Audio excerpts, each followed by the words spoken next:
You can travel to be an artist, to create your art. You can travel as a digital nomad to finally finish that creative project. I want to share with you how I have done it and how I have discovered to not do it in this video. This is going to be a really fun topic. I was a digital nomad before it was cool. I was country when country wasn't cool. I was a digital nomad since 1986. In 1986, I sold my Toyota Corolla for $900 and bought a ticket from Texas to London.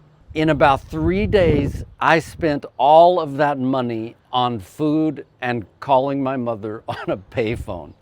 I was doing it for a very long time, and especially since 2011, I was doing the digital nomad lifestyle, which for me had many shapes and forms.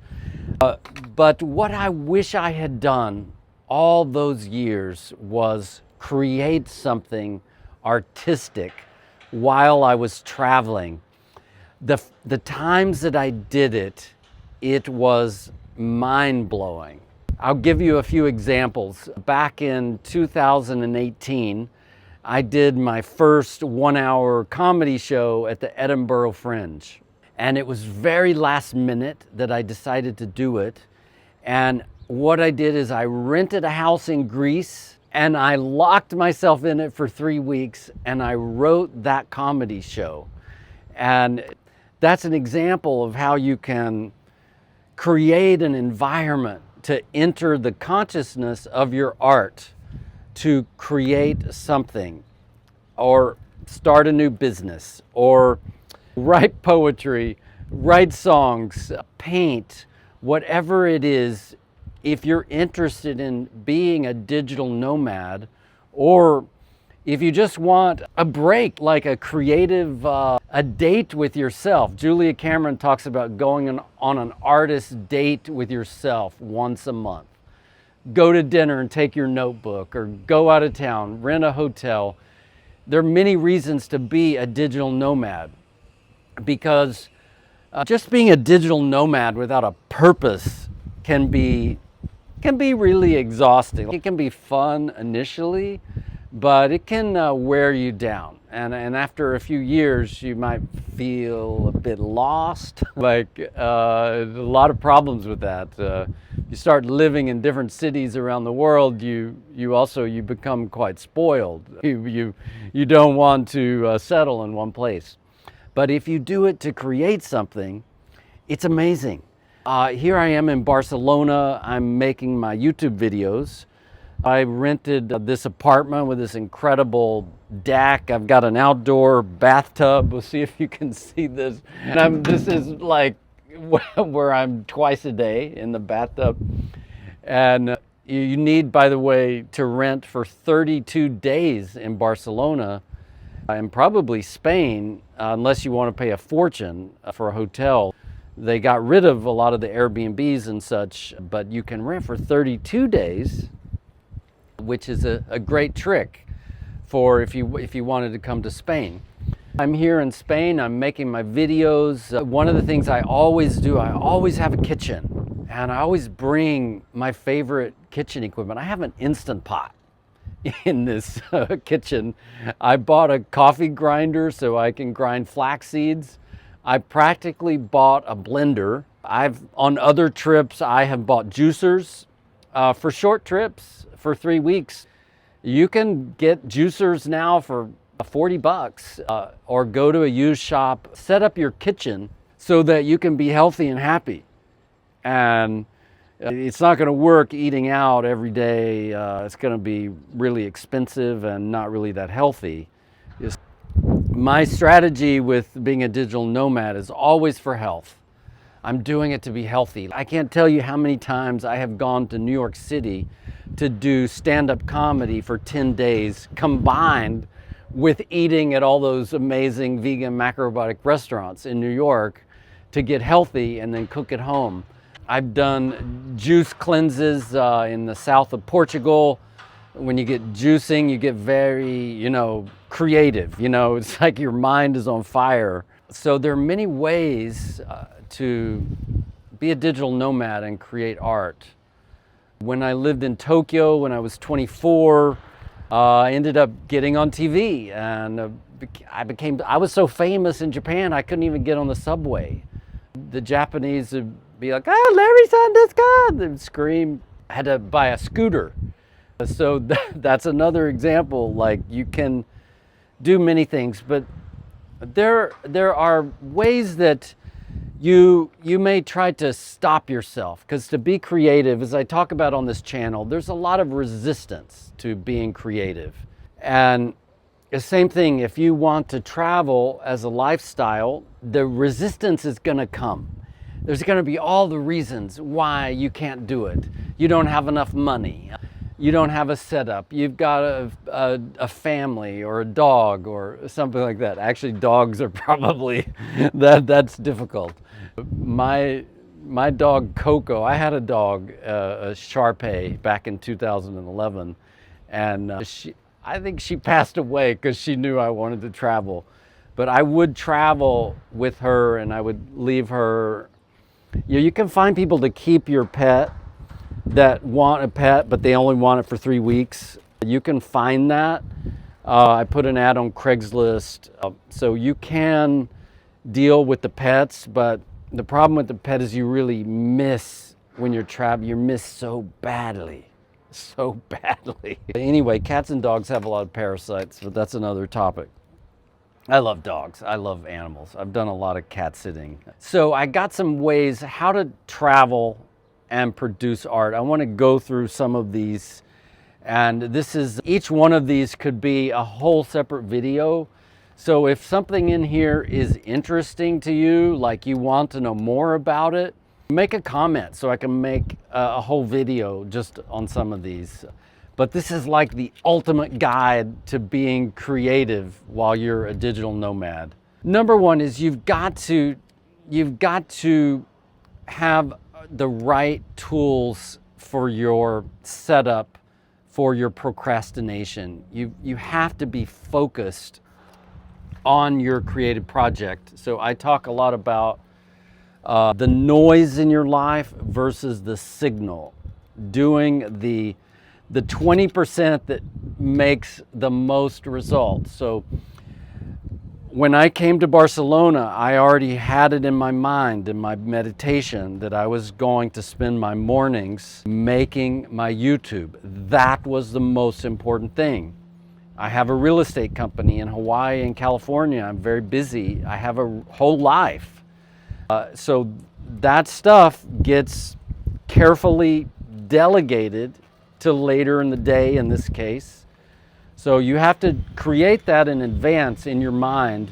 Otherwise, you'll just show up, you'll be so distracted, especially if you haven't done this before. You're going to be so in love with where you are that you can get really distracted. So you have to carve that out in your mind, your intention, to finish that art project. Cut down on the projects. You really need to focus on one thing. So you don't have to commit forever. If you want to write a book, write a book. If you want to write songs, do that. Pick one thing.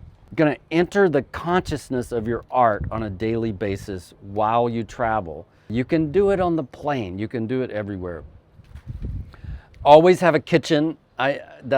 When you're a digital nomad, you really need a kitchen. You can use booking.com, you can use Airbnb, you can use Facebook groups with expats, or you can be creative to find something that is in your budget, but you need that kitchen. So basic things, you need a 0% credit card for foreign transaction fees. And you need probably a Revolut, and a Wise. There's things like that so you can move money from your hometown to wherever you're going.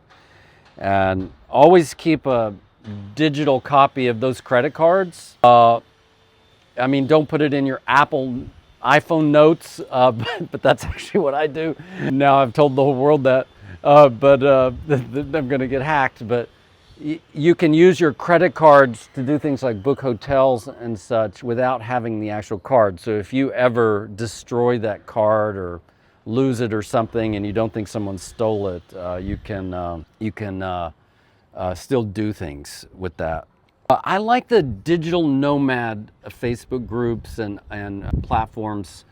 When you go into a new city, if you go onto the expat pages, you're going to get such a wide variety of people, and it can be a very negative thing. Like if you post, hey, I need to rent an apartment, you're going to get a lot of negativity because it's like they're bigger. So look for specifically the groups on Digital Nomad, and I'm actually thinking about starting a community for digital nomads who are creating, who are trying to do it for purposes of art. So if that interests you, or if you need help in any way with this, I'm happy to do a Zoom call. Just reach out. Stay long enough to get on a rhythm. So I like to do 1 month. Now, many people, when they do digital nomad, they think 2 years, like they're gonna do their job, working for a company and go live somewhere for 2 years. That's one way. 6 months, I did that when I was younger. Like I lived in London for less than a year. I lived in Japan for 2 years. But since 2011, I do shorter, like 5 days, 2 weeks, a month, 2 months. I had a therapist, a Jungian dream analyst, and one day I said, maybe I can, because I was spending a lot of time just booking my travel to go from place to place. And she said, I said, maybe I can commit to 1 month. That would change my life if I could commit to 1 month in each place. And she's like, Larry, I think you can go for 4 months. I haven't done that, but it's coming. But for me, I would say 3 weeks is enough to get on a rhythm. 4 weeks. If you're doing 7 to 14 days, you can do it, but you need to go somewhere pretty simple that like I can do that in New York City very easily because you can walk around and all that. 1 month, it gives you time to join a gym, find your bio shop nearby, get on a rhythm for creating that artwork. And if you show up already on that rhythm, even better. So if you're able to set up your daily structure in your home base before you travel, try to duplicate that as much as you can when you arrive. But of course, it's going to change because each place is different. Use that location in your art. That's something, gosh, I wish I had done since 2011. All the places I have been, I could have been sharing videos. Like here I am, I'm in Barcelona. I mean, look at these buildings, and the Sagrada Familia is right there. And, I got a 360-degree view. So I haven't done much of that because I don't really want to be like a travel guy. But everybody's like, oh, you should do the travel channel. I don't want to do that. I actually find traveling exhausting, but I like being there. I like waking up and having my coffee in a new place and cool apartments. But the flying and all that I find very tedious. Except packing. I love the packing. The luggage packing is my favorite thing. Tumi packing cubes changed my life. So yeah, use the place. If you're staying by the beach, record your videos by the beach. You always want to, in your art, answer a few questions. Who, what, where, why. So you always set up where you are. It helps your people kind of connect with it. The more specific, the better. Never tell your clients you're out of town. Never, ever, ever. I discovered this my first trip to Greece for a month. I told many clients and people that worked for me back in California that I'd be gone for 3 weeks. And something fascinating happens. They think you're traveling forever after that. So like 8 months later, I had a plumber that I had to send to a rental property. And like 8 months later, he was like, I know you're in Greece, but I'm sorry to, I was around the corner. So people don't need to know. With technology now, few people need to know.